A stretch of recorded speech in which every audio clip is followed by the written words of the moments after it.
Hello guys, હવે આપણે પાલક પરોઠા બનાવીએ છીએ। તો એના માટે આપણે ધાણા ભાજી લીધી છે, પાલક લીધું છે, આદુ છે, લસણ છે। આમાં આપણે લસણ પણ એડ કરી દીધું છે અને પાલકના દાંડલા લીધા છે અને ધાણા ભાજી છે એના પણ દાંડલા લીધા છે અને આપણે પાણી બિલકુલ નહીં નાખીએ, બરફ નાખી અને આ બધું આપણે ક્રશ કરી નાખશું। આની અંદર જ આપણે મીઠું એડ કરી દઈશું સ્વાદ અનુસાર। લોટનું મીઠું છે આની અંદર જ આપણે એડ કરી દઈશું 1 ચમચી।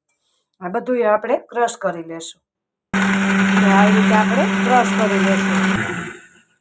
જો હવે આપણે આને જોઈ લેશું। જો આની અંદર બરફ નાખ્યો હતો એટલે એકદમ ગ્રીન કલર આપણો સરસ આવી ગયો છે। હવે આનો આપણે લોટ બાંધીશું। આપણે બરફ નાખ્યો છે, પાણી નાખ્યું જ નથી। હવે આના પાણીનો જ આપણે લોટ બાંધશું। તો હવે આપણે લોટ બાંધીએ, પાલકનો લોટ બાંધીશું। તો એના માટે આપણે આમાં તલ નાખ્યા છે અને ઘઉંનો આપણે રોટલીનો લોટ હોય એ છે અને થોડાક અજમા નાખશું અને સ્વાદ અનુસાર મીઠું નાખશું। આપણે પાલકમાં નાખ્યું છે એટલે માપે મીઠું નાખશું। પાલક પણ અને થોડોક ગરમ મસાલો નાખશું। પાલકની અંદર આપણે 1 મરચું નાખ્યું છે એટલે આ પણ બધું માપે નાખવાનું। અડધી ચમચી હળદર નાખશું અને થોડીક હિંગ નાખશું। હવે આપણે આ પાલકની પ્યુરી નાખી એડ કરી અને દહીંથી પણ લોટ બંધાય, પણ આપણે થોડુંક અમથું મોણ માટે તેલ નાખશું અને તેલથી આપણે લોટ બાંધશું। 1 થી 1.5 પાવડા જેટલું આપણે તેલ નાખશું અને એની અંદર આપણે થોડોક રવો એડ કરશું, સહેજ અમથો રવો એડ કરશું। હવે આપણે આને મસળી અને બધું મિક્સ કરી દઈશું। પછી આપણે પાલકની પ્યુરી છે એનાથી સરસ મજાનો લોટ બાંધશું। જો આ મિક્સ થઈ ગયું છે, હવે એની અંદર આપણે આ પાલકની પ્યુરી જે પેસ્ટ કરી છે એને એડ કરી દઈશું અને આનાથી જ આપણે લોટ બાંધશું। બાકી પાણી કાંઈ નાખશું નહીં, થોડું ઘણું ઘટે તો જ પાણી નાખવાનું, નહીંતર આનાથી જ લોટ બાંધશું। જો ગાઈસ, આપણો લોટ બાંધીને રેડી થઈ ગયો છે। હવે આના આપણે પરોઠા વણશું। અને આપણે અડધી કલાક માટે કૂણ આવે ત્યાં સુધી આપણે આને રહેવા દેશું ઢાંકીને, અને આપણે ઢાંકીને રહેવા દેશું અડધી કલાક। પછી આપણે કૂણ આવી જાય એટલે આપણે પરોઠા વણશું ગરમ ગરમ। જો આપણે હવે આ પરોઠાનો લોટનો પરોઠા વણીશું। તો એના માટે આપણે આમાં 1 પરોઠું તળવા મૂક્યું છે અને આને આપણે વણીને એની અંદર તેલ ચોપડી અને લોટ નાખવાનો। પછી આવી રીતે આમ વાળી અને પાછું તેલ ચોપડી અને પાછું એકવાર વાળી લેવાનું। આવી રીતે મસ્ત શેપ આપણે પરોઠાનો જ દેવાનો, એટલે ત્રિકોણ શેપ દેવાનો એમ। જો હવે આને આપણે લોટમાં બોળી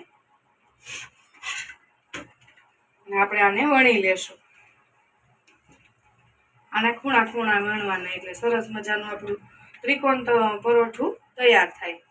થોડાક ખૂણા વણાઈ જાય પછી આપણે રોટલી વણતા હોય એમ વણી શકીએ। જો આવી રીતે આપણે આખા પરોઠા, બધા જ પરોઠાને આપણે તૈયાર કરશું। જો આવી રીતે ત્રિકોણ કરશું એટલે પરોઠું આપણું સરસ મજાનું તૈયાર થઈ જાય છે અને બધી બાજુથી એક જ સરખું પરોઠું થાય છે। અને એક જો આપણે આ શેકાવા મૂક્યું છે એને પણ આપણે તેલ નાખી અને શેકાવા દઈશું। ધીમા ગેસે શેકાશે એટલે પરોઠું પણ 1 નંબર થશે।